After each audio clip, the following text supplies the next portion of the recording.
দিনের আলো ফুরিয়ে যখন নামে সন্ধ্যার অন্ধকার, তখন মানুষের মনে কি এক অদ্ভুত ক্লান্তি এসে ভর করে না?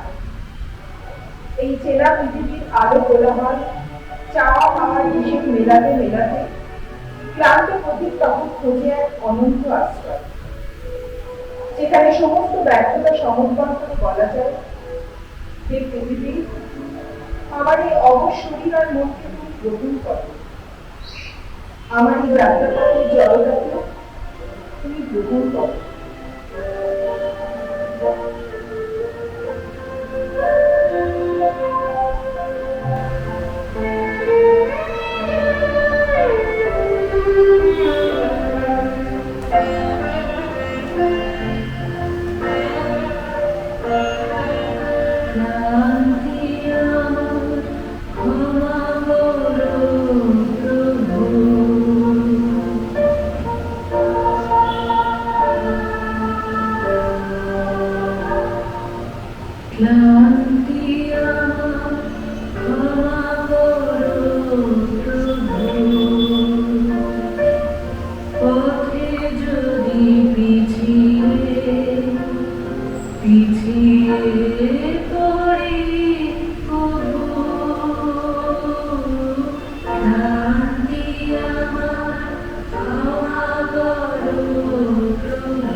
It's